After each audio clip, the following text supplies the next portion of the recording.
ladies and gentlemen, Mr. Ray Charles. Get down on your knees if you have to get dirty. Get out.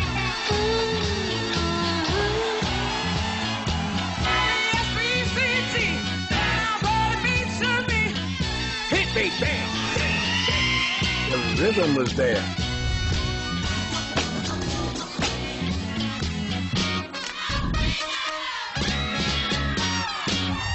I've been loving you too long to stop now. Cleveland, Ohio, December 1967. Otis Redding and his touring band are en route to Wisconsin for the last gig of the weekend. They're going to travel by plane, despite a bad weather forecast. My love is going strong. They told him not to fly. And Otis had not missed many gigs in his life. He always took pride in the fact that he never missed a gig unless it was absolutely necessary. His last comment before he got on that plane was, "I got to go make that dollar," which was the expression that he always used, "Got to make that dollar." You man. By 1967, Otis Redding was on top of the world. Years of struggle on the grueling small-town circuit had finally paid off. Can't stop now. He'd won a vast new army of fans across Europe, and he'd been embraced by the hippie love crowd at the Monterey Pop Festival. He was the king of soul. Otis established what really could be defined as the very essence of soul music. As our fair grows old, ooh, I'm loving you. Oh, That essence was distilled at a Memphis recording studio called Stax, a refuge for black and white musicians in the bitterly divided South. It was like an oasis in the desert. It put together black musicians, white musicians, black business people, white business people, for a common purpose. In a corner of America where blacks were still expected to know their place, common purpose was a dangerous idea, but it had begun to gain momentum. The Stax studio was a fragile experiment in integration with implications far beyond music. Otis had taken Southern soul to a mass audience, both black and white, but he would never make it to Wisconsin. The trail he had blazed for 5 glorious years would end in tragedy on a foggy December night. He was at the top of the staircase, I'm at the bottom of it, and I looked up and I said, "All right, well, have a good trip." I said, "See you Monday, huh?" And he said, "Yeah, Red, see you Monday." And boom, that was the last time I saw him.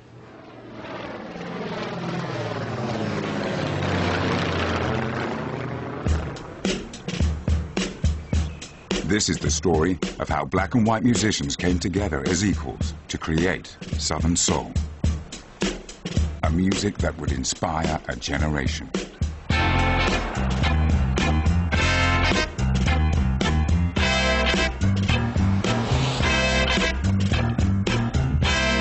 Memphis, Tennessee, the true crossroads of American music, where blues and country collided to give birth to the rock and roll of Elvis Presley.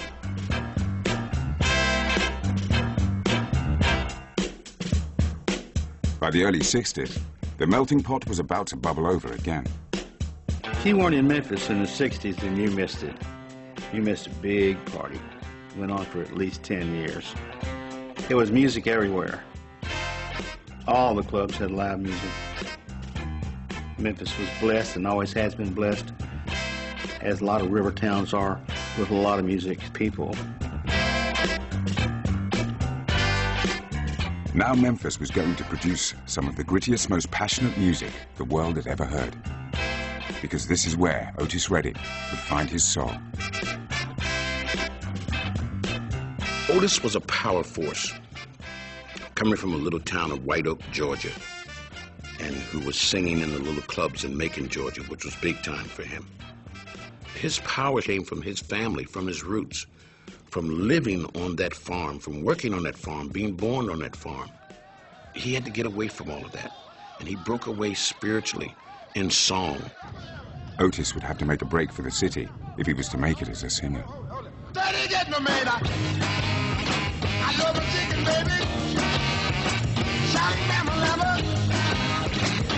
In 1962, Otis Redding drove guitarist Johnny Jenkins to Memphis.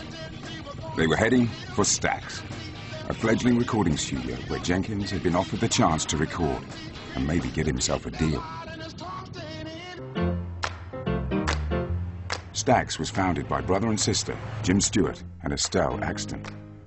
They set up shop in an old movie theater and combined the first two letters of their surnames to christen the company Stax. It was a magical place because everybody was friendly and happy and nobody was professional. There wasn't a good Jew in the bunch. Nobody knew nothing. Jim Stewart was an accountant at the bank and played fiddle on the weekends. Stax had an open door policy that anybody could just wander in off the street. If they could play or write or whatever, they were welcome. Al Jackson and Steve Cropper were young musicians helping out at the studio the day Otis showed up. I saw this big guy get out on the driver's side and get the car keys and come around back and unlock the trunk. I just passed it off as he was what you would call a roadie in these days. So we went into the studio and listened to what Johnny had. And Al Jackson came down and he said, there's a guy that's with Johnny that just keeps bugging me about listening to him sing. Got him down to the piano and he started, "These arms of mine, they are lonely." And man, my hair stood up like that. I looked at Al Jackson, I went, "Get Jim." These arms are mine, they are lonely. Jim went, "We gotta get this on tape, we gotta get this on tape." I mean, he was like nervous about it, you know. All of the attention went towards Otis. Unfortunately for Johnny Jenkins, he should have left Otis at home, I guess. These Arms of Mine was Otis Redding's first release for the company. And although only a minor hit, his pleading tone struck a chord with Jim Stewart and the musicians at the studio.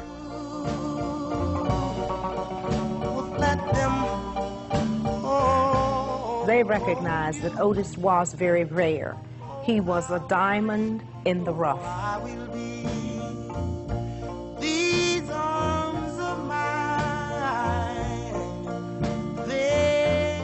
The song basically is an expression of honesty, that depth of feeling that was so common among African Americans in the South. Music provided the outlet, the uninhibited source for expression. What is so remarkable about These Arms of Mine is the extent to which it presents the unvarnished Otis Redding style, which is like a begging style. I mean, a crying style.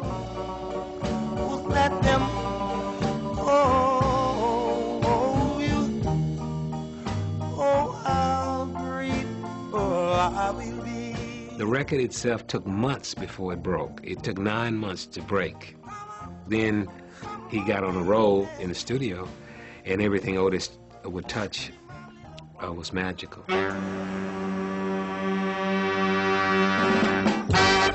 Just like the arrival of Otis, everything that happened at Stax owed a great deal to chance.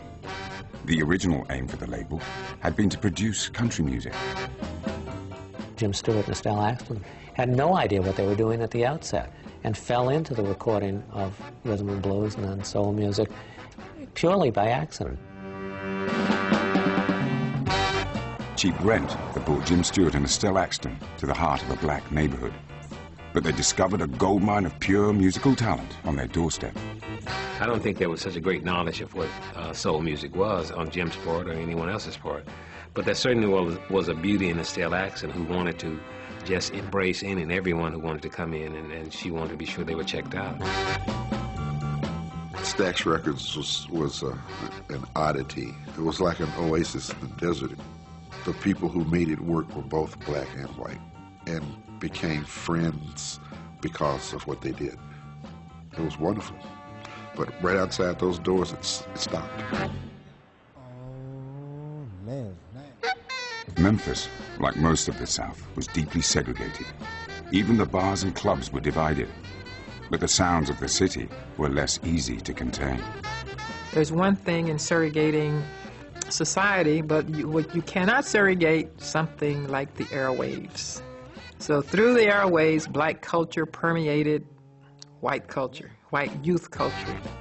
For some of the new converts to black music, the city's forbidden live scene would prove irresistible. Yes, it was segregated, but it was a way of life. When people like Ray Charles would come to town, we would drive by in a car with the windows rolled down and drive very slow to see if we could hear the groove coming through the walls, you know. It was just a magic time. Steve Cropper had been performing around Memphis with an all-white rhythm and blues band called the Marquis. But at the Stax studio, he and bassist Duck Dunn began playing with keyboard player Booker T. Jones and drummer Al Jackson. It was their first opportunity to play across the racial divide. There was never any color at Stax. Didn't exist. It was just a bunch of guys that were making music and having fun. Together they formed Booker T and the MGs, the house rhythm section that would become the backbone of nearly all Stax recordings.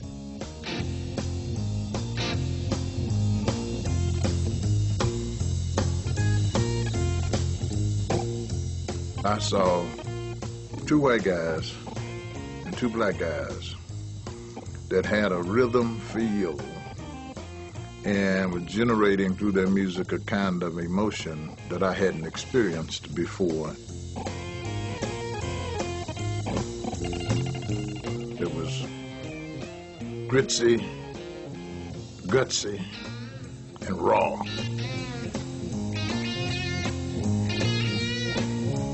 The MGs were part of a team of musicians assembled by Stax that Otis would come to rely on.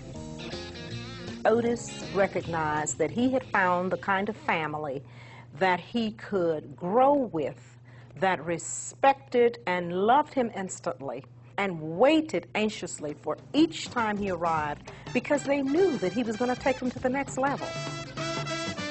It was a party, it was fun, and everybody that was on the dates knew that something good was going to happen. I'll tell you what I'm gonna do now. There's a new dance going around here. I'll tell you what, putting it down now. You move your body all around, you just shake. Oh, that's the way you do it, just shake. Oh, go, say shake. He was in such demand to be on the road, to be performing, that we got very little time with Otis, and we would stay up almost 2 or 3 days in a row with very little sleep. And we didn't care. I mean, we were young and had so much energy. You know, sleep was not part of the deal. Though Otis had no musical training, he had a natural gift.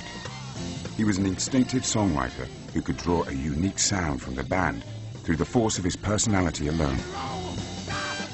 He knew how to shape the music around that animation and personality that people perceived as Otis Redding.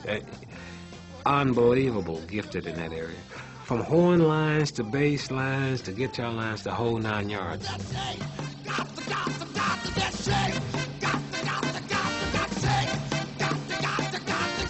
He was the greatest horn arranger I ever knew about, and I've always taken my inspiration from how he just let this stuff come through him.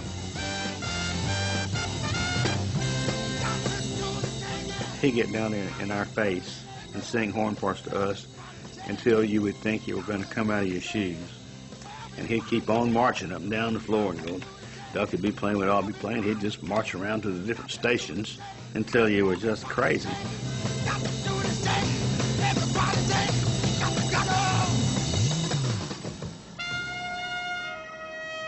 The success of Stax as a label and Otis Redding as an artist went hand in hand, and the rewards were tangible. The farm boy from Macon, Georgia had hit the big time, but as a black American, he could never quite escape the day-to-day realities of life in the South. I was born by a river, in this little old tent. Like Sam Cooke before him, Otis voiced the belief that one day soon, a change was going to come. The Civil Rights Bill passed in 1964 had delivered equality on paper only. But the peaceful protests led by Dr. Martin Luther King carried the hope that real change would come. Something echoed in Otis's music. The climate of the country, and particularly in the South, had a lot to do with the level of intensity that continued to characterize his music, expressing the feelings, the tensions, the contradictions about life in a segregated society. His particularly emotional style of delivery resonated with other African Americans who are experiencing the same set of circumstances and who are also desiring change within their conditions. Otis Redding's music wasn't overtly political. It would take others to find deeper meaning in his songs, such as respect. Instead, he found a fresh way of writing and performing songs about something that everyone could understand: love and relationships. Otis Redding, in my opinion, was a romantic. He wrote many wonderful songs, very genuine, honest, open songs about relationships. Do me wrong, honey, if you want. You can do me wrong, honey, while I'm gone. But all I'm asking for is respect when I come home. He was a stud. You know, he was tall, dark, and handsome. And you might have thought that because of his physical stature, that his demeanor might have been overpowering. But it wasn't. He was a very soft-spoken person. He was a very gentle person. He was a very respectful person.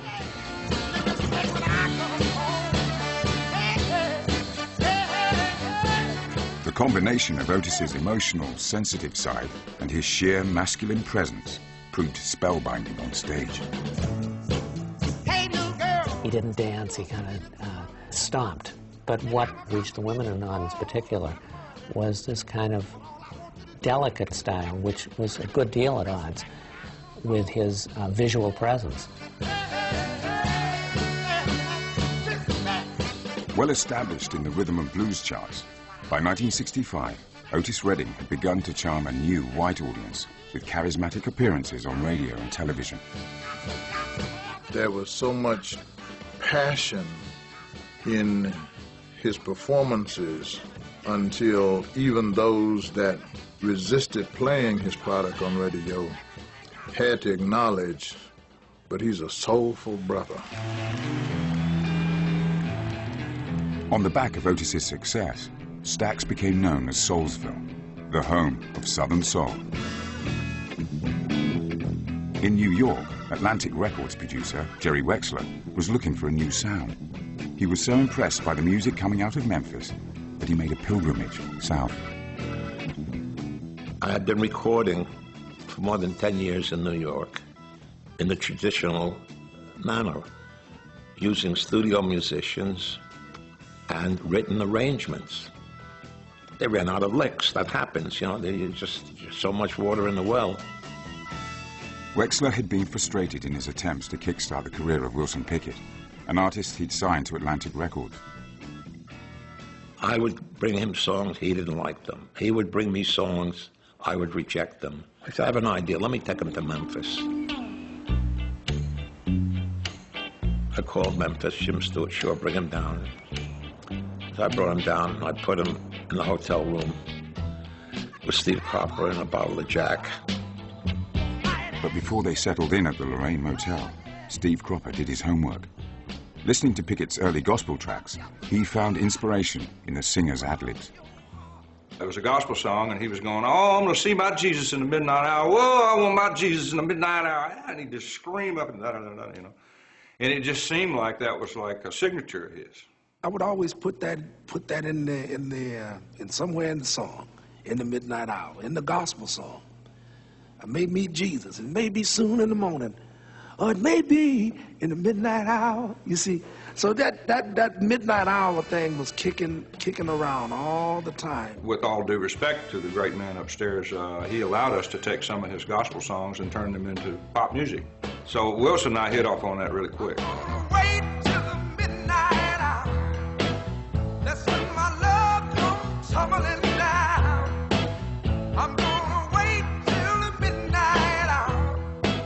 In the Midnight Hour was the song that emerged from the hotel room.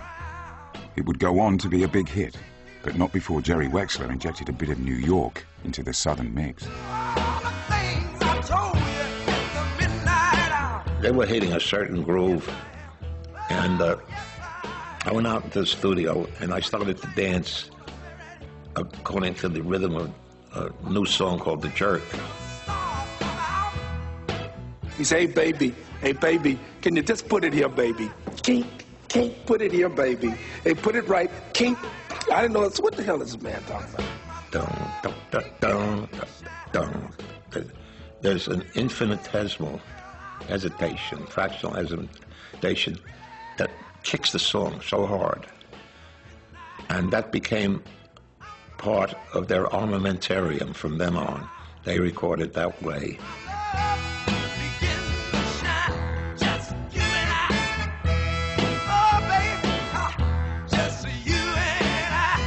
We had a glorious week of recording there.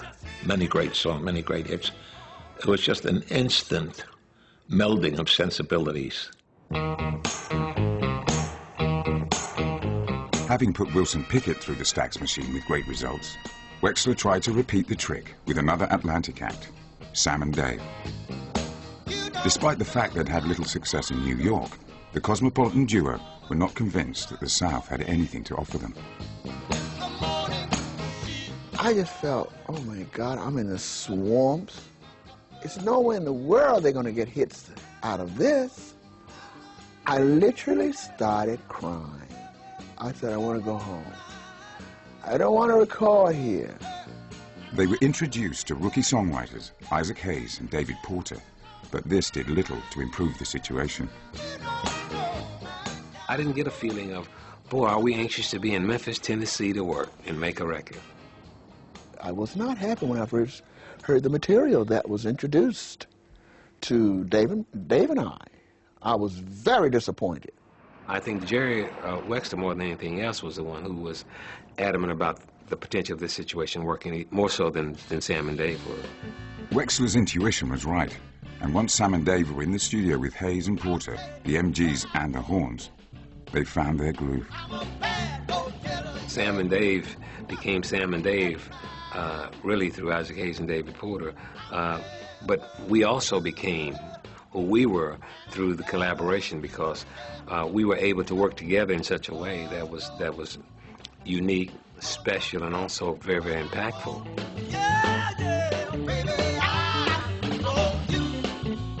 Sam and Dave had talent in abundance, but it would take David Porter to harness their energy in the studio.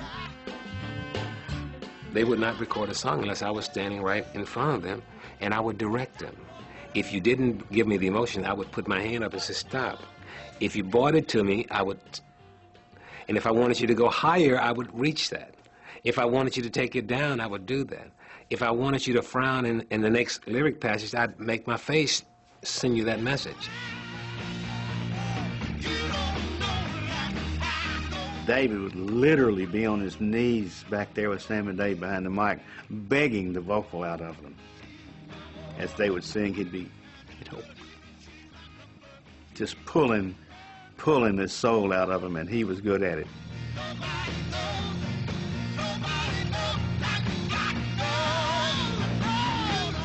Heckle and Jekyll is what they were like.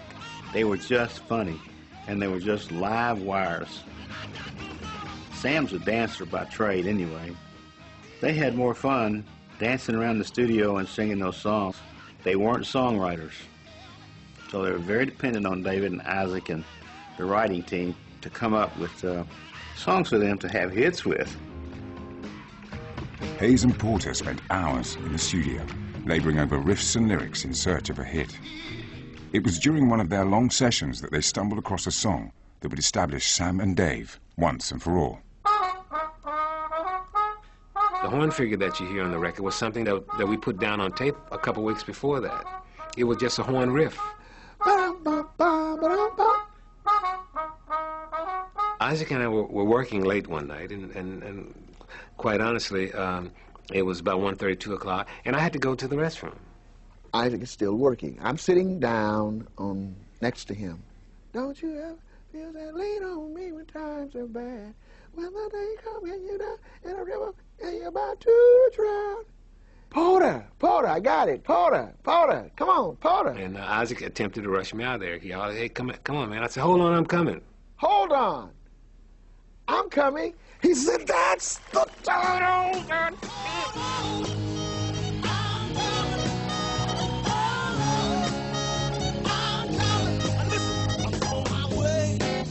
Nicknamed Double Dynamite, the duo were explosive on stage. The Sam and Dave live show was an adrenaline-charged spectacular that left audiences in a frenzy, begging for more.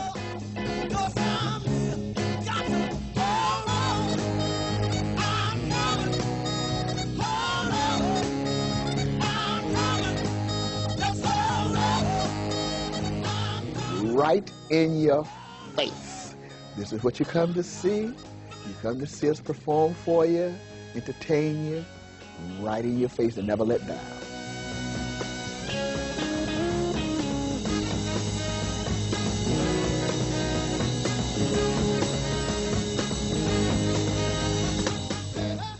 Those moves were made up by me. If I did something, if I felt something, you know, and Dave, and I caught Dave's eye, or his attention at the time, and I started making a step, you know, whatever, he would fall in. But it was not designed. It was not designed.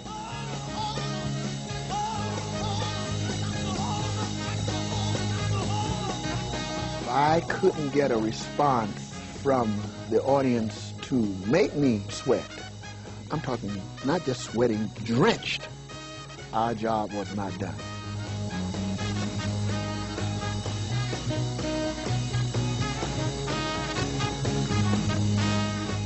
One time I jumped off the stage and it didn't catch me.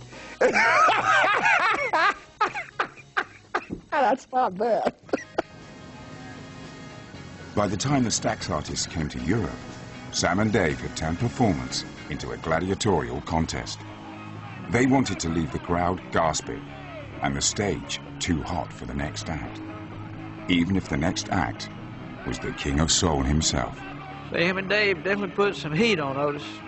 He got nervous before every performance. Backstage, you know, he'd be in the wing and you could see the beads of sweat already starting to pop off his face.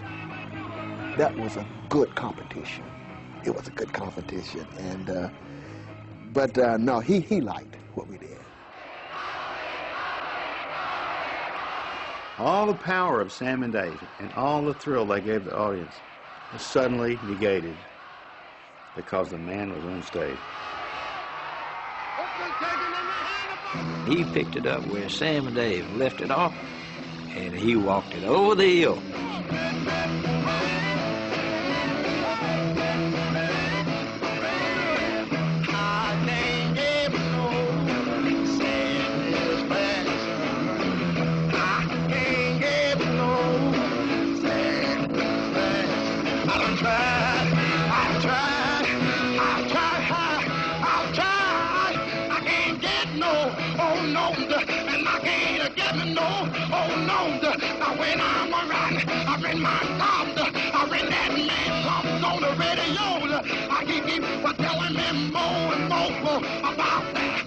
The Stax tour cemented Otis Redding's reputation, with British music fans voting him the world's #1 male singer. Otis had dethroned Elvis Presley. That was unheard of. I mean, that was something almost unbelievable. In Memphis, the success of Otis Redding and Sam and Dave inspired others to try their luck. Aspiring producer Quentin Claunch set up a label called Goldwax and began searching for the soul talent that Stax had missed. Claunch needed a star to rival Otis. Late one evening, one arrived on his doorstep. His name was James Carr, and his manager Roosevelt Jameson knew he was the real thing. James Carr had a rich natural voice that needed no training, but had it been trained, it was kind of like gold being polished. Roosevelt Jameson and James Carr knocked on my front door about midnight one night. They had this tape and everything. I don't know if I could take time to listen, so if I was interested. I said, sure, come on in. I know you love.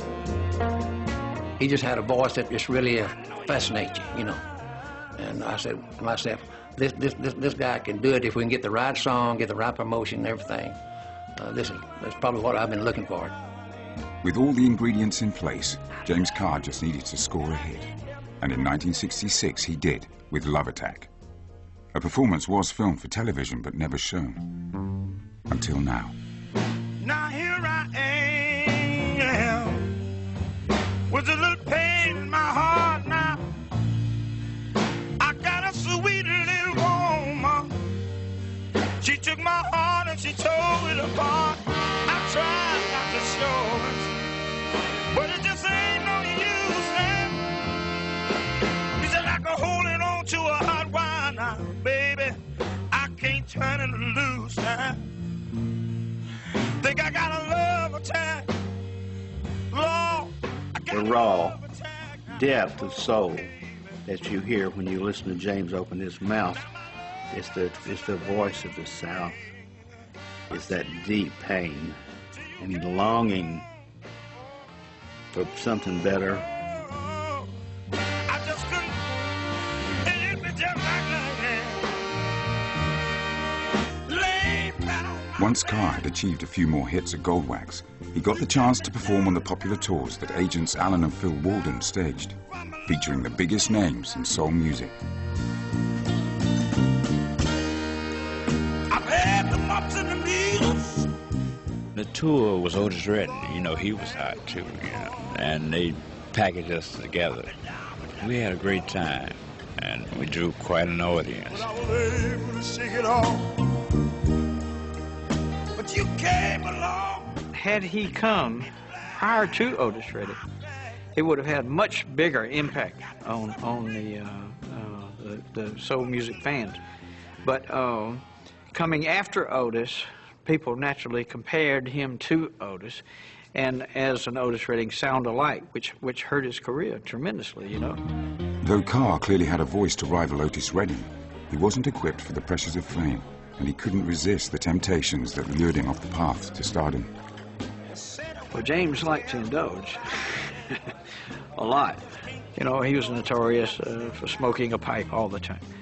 Not a crack pipe now, but a pipe, but not tobacco either.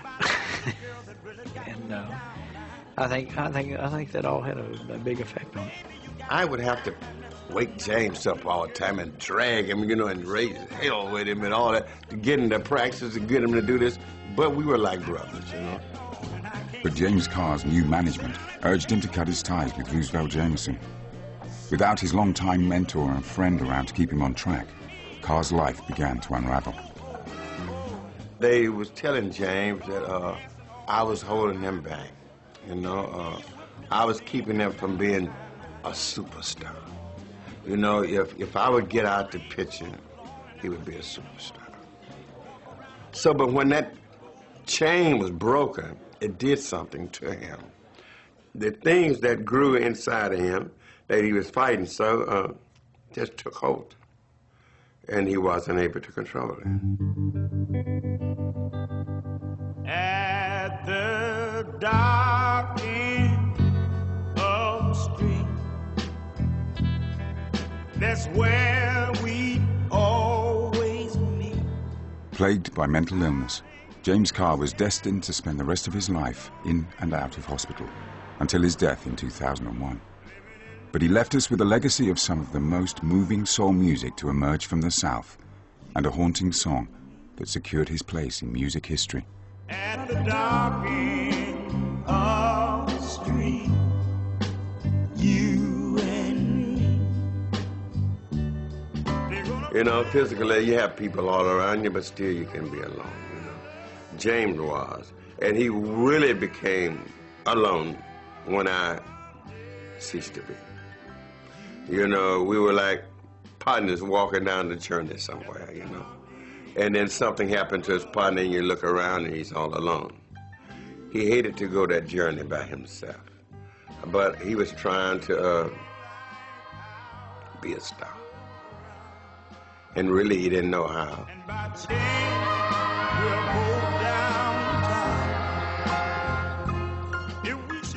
I feel that he was able to probably express a type of feeling that very few artists is capable of doing. And he didn't have the right type of exposure that people could get to know him. James Carr may not have been able to challenge Otis as the king of soul, but he wasn't the only pretender to the throne. An unlikely star was about to surface from a remote corner of Alabama to record Southern Soul's first #1 pop hit. Ovations, ladies and gentlemen. And right now, here's a guy with 2 big hit records in a row, Mr. Percy Sledge. When I fell in love with woman, can't keep his mind on nothing else. He'll change the world for a good thing he's found. The signature song of Percy Sledge began life during a backstage jam session as a cry from the heart for a woman who'd left him. Hit me a chord, I say. I'm going to sing about my friend that I left me. He said, what chord? I said, just hit me a chord. I said, what key? I said, I don't know, just hit me a key. So they said, boom, boom, boom. I said, when a man loves a woman, so she can bring him suspicion. Just unbelievable. Unbelievable. We cut that song in one day. Because I didn't have to learn anything about it. The melody was something that had been in my heart, in my mind for years. It was since I was a little boy. Percy Sledge had recorded his smash hit in Muscle Shoals, a rural, God-fearing backwater where blacks and whites lived uneasily side by side. A place where a handful of white boys with country music in their blood dreamed of making the soul music they heard on radio station WLAC. The ingredient that was alive and kicking in everybody's heart was the fact that they'd all grown up on WLAC. A lot of whites, like me, longed to make an R&B record. Producer Rick Hall shared this ambition and helped pioneer another vibrant, multiracial soul scene based around the grandly titled Florence, Alabama Music Enterprises, FAME for short, in an area where it was hard to get a decent job and harder still to get a drink. Music provided an escape. It was a lack of distraction, I think, that was a beautiful thing, because from wherever one might come, I mean, you could concentrate and focus on your music real easily, you know. I used to call them widows, you know, especially Spooner. You look at Spooner with them lazy eyes, you know, and you would never believe this guy could play a keyboard like he could, you know. It was like a pioneering spirit thing where even though all over the world there was similar things going on, but we were given the opportunity to say our piece here. The success of When a Man Loves a Woman sent shockwaves throughout the music business and turned the spotlight on Muscle Shoals. That soul music was thriving in a place where they were still picking cotton caught the imagination of the ever-resourceful Jerry Wexler. I must say that I was absolutely blown away that this piece of work emanated from a place called Muscle Shoals in the northwest corner of Alabama. So I went down there, and I guess it was just natural for me, having found these guys, to bring Aretha there and say, give it a shot with her. Gospel-trained Aretha Franklin's career had been languishing, and Jerry Wexler was determined to rescue her from singing routine standards. Moon River, wider than a mile, I'm crossing you in style someday.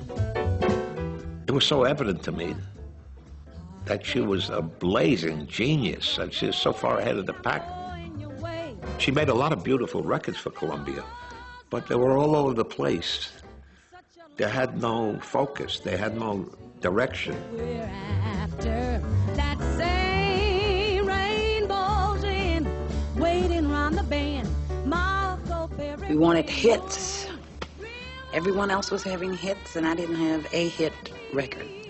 And that is when I signed with Atlantic Records in 1967. Wexler brought Memphis-born Aretha back to the South and encouraged her to rediscover her roots. But to the musicians of fame, Aretha was an unknown quantity.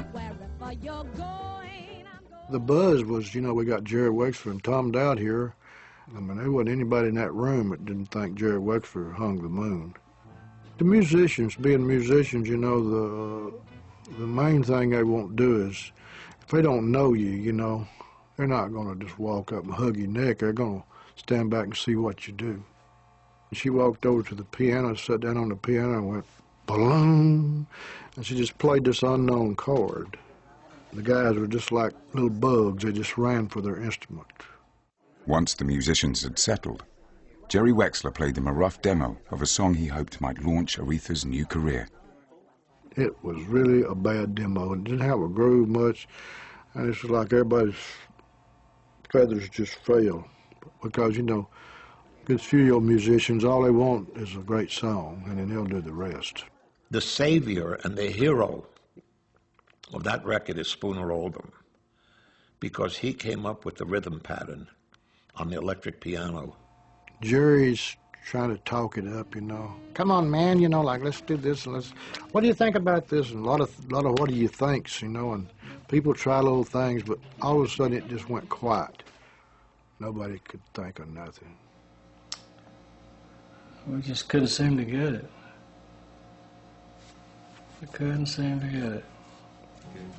Let's see if we can get the thing going up on the top.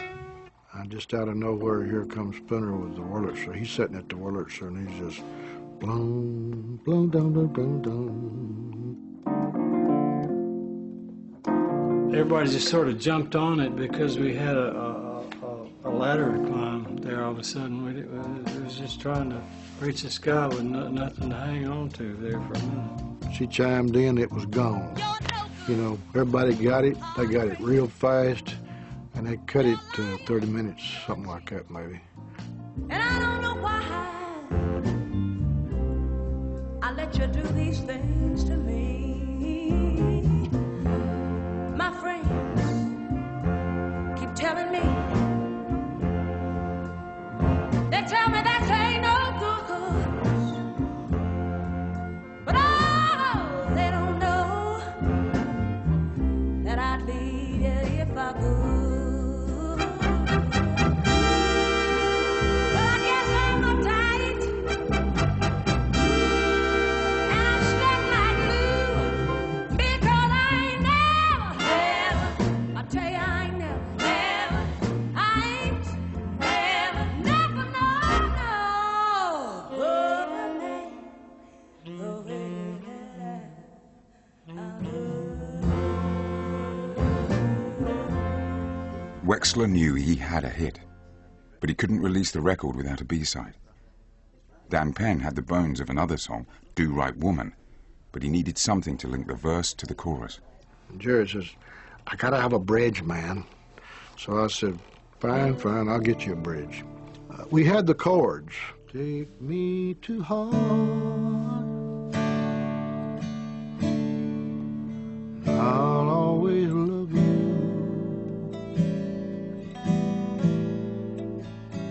and nobody can make me do wrong. All of a sudden, Wexler sticks his head in the door and he says, what you got, man? Have you got it? And I said, this is what I got, Jerry.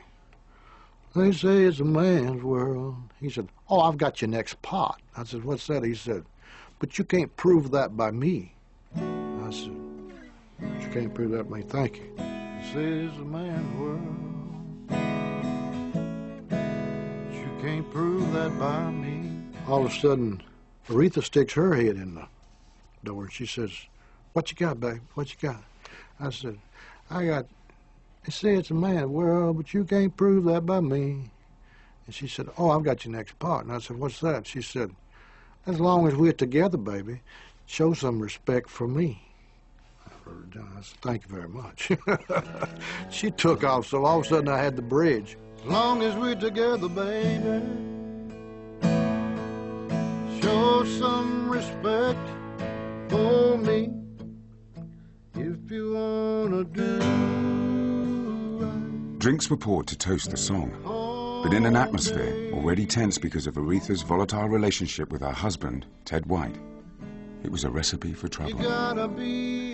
We started to work on Do Right Woman, and the session broke up in chaos because Aretha Franklin's then husband, Ted White, got into a little to-do with one of the trumpet players.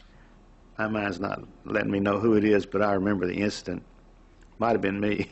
Somebody hit the guy because he'd hurt Aretha, and they all went back to New York in a huff, like you said. Wexler followed Aretha back north, armed with only the skeleton of the B-side, Do Right Woman. We had drums, bass, and rhythm guitar, not even lead guitar. They finished the record, just Aretha and assisted. First of all, she laid down 2 keyboard parts. She went out there and sang the lead, then she went out again with the sisters, and they did the background vocals, and the thing was finished. It's like a miracle. Both sides turned out to be extraordinarily acceptable. If you wanna do right, home day, woman, you've gotta be on do. And I can't even buy. Although the songs were completed in New York, it was during that tumultuous night in Alabama that Aretha Franklin had rediscovered her soul. I Never Loved a Man, backed with Do Right Woman, shot to the top of the chart. That was my first million-selling record. I never loved a man the way I love you.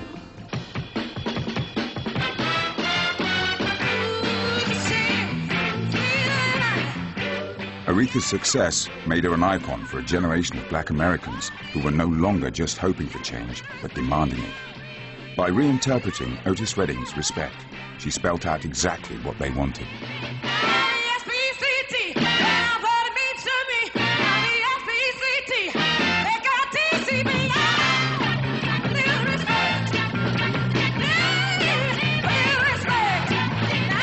The respect we're talking about had to do with social respect, gender respect, race respect, but also it had to do with respect between the sheets. The large African-American community, particularly women, related to Aretha's version and the conviction in which she is demanding that her partner respects her.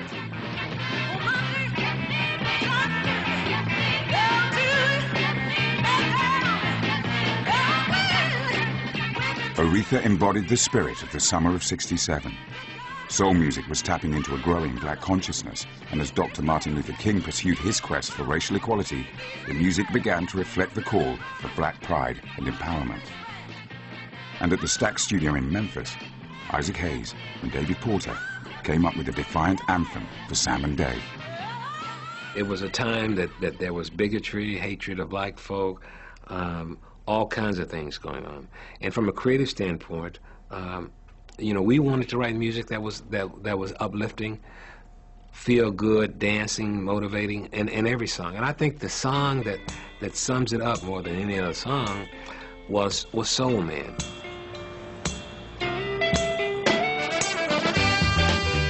Black folk at that time, we didn't have very much.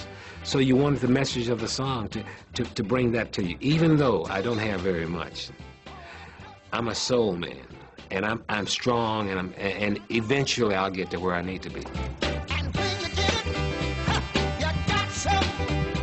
By 1967, soul was a common term within African American music and referred to behavior, attitude, lifestyle, food, music, everything was soul.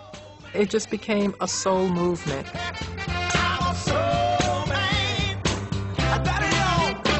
I got what I got the hard way. I'll make it better, but I'll make it better each and every day.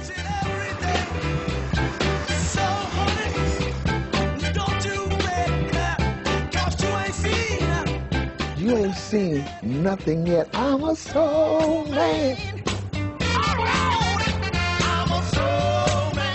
because it does make people come together. However you feel. At the height of the summer of '67, the greatest soul man of them all was about to perform the biggest concert of his life. Alongside a who's who of '60s rock and pop giants, Otis Redding appeared before a crowd of 200,000 at the Monterey Pop Festival in California. His performance at the Monterey Pop Festival was his first major appearance before a white audience. This is the love crowd, right? We all love each other, don't we? Am I right? Let me hear you say yeah then. All right, the song goes something like this.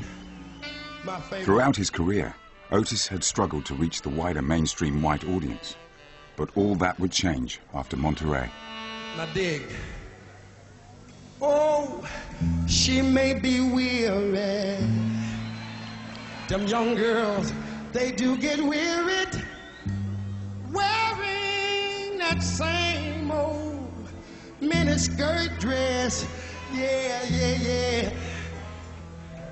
You know, that festival had been going on for a few days, and with the love crowd and all that, it already had its uniqueness and its feel about it. And when we showed up with Otis Redding, I guess it was just, they were just primed for it because it was overwhelming.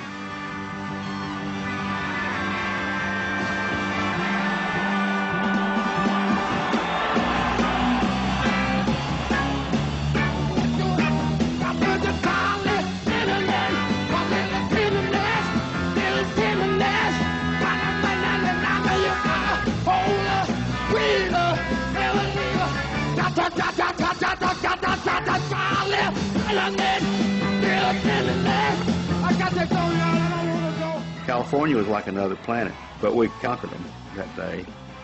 He was spectacular. He always was. And those people just didn't know what hit him. We ran over him like a Mack truck. The counterculture group could connect with Otis Redding because he was free. He was uninhibited in his performance. The way he approached his music was not acceptable within the mainstream, you know, of the standards of that time, but he became acceptable within his group because they were looking for something that was different. Monterey opened Otis's eyes. Boundaries between blacks and whites were being broken down in the charts and on the streets. And as his audience grew, Otis began to draw on broader musical influences.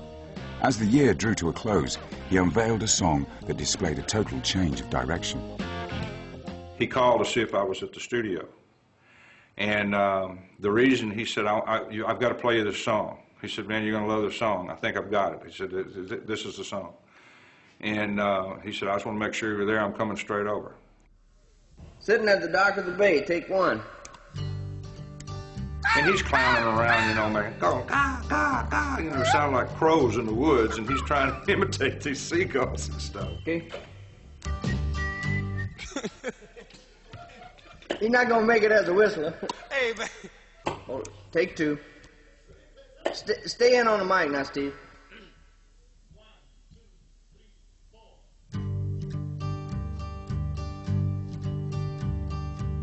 he plays me Dock of the Bay, and it was shocking to me.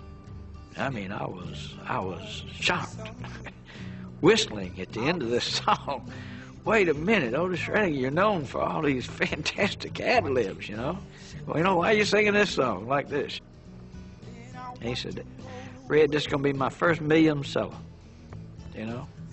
And this is going to be my first #1.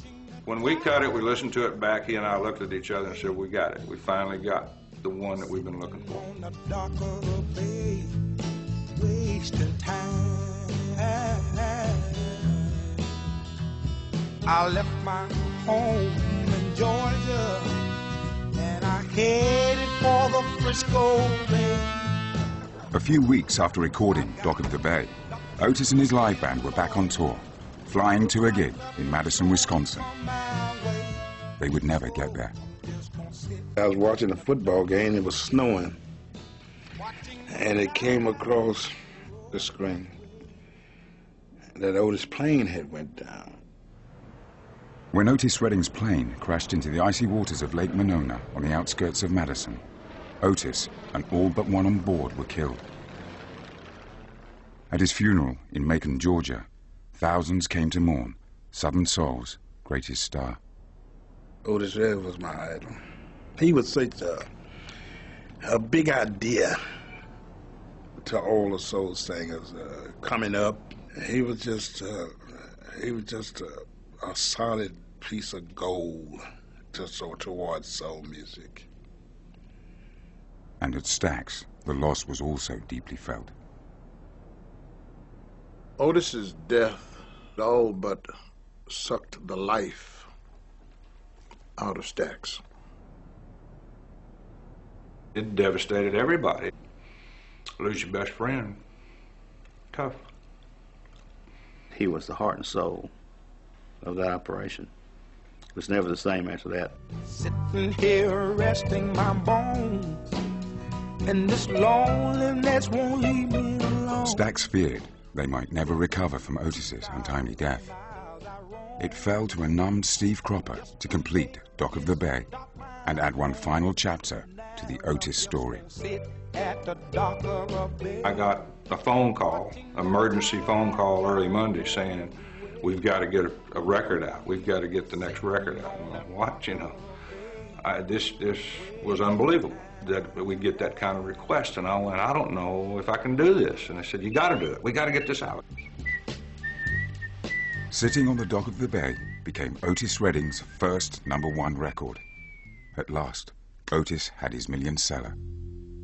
The Stax family had managed to rally themselves to pay a fitting tribute to their brightest star when they received another blow, one that would shake America to its core.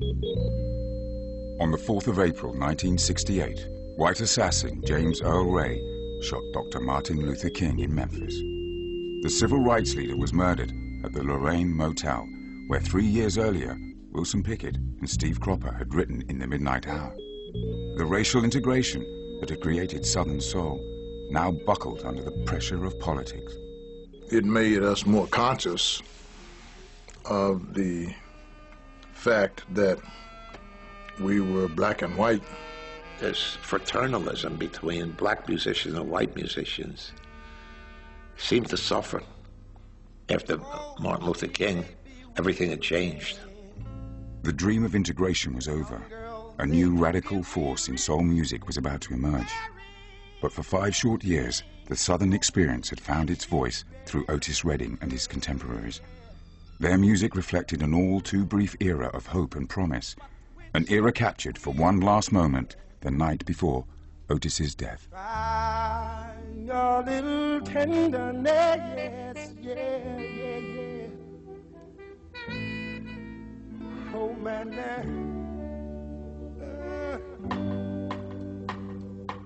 now I know she's waiting, just anticipating for things that she'll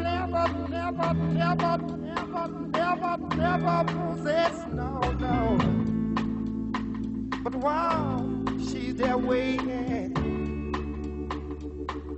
try just a little bit of tenderness. That's all you got to do.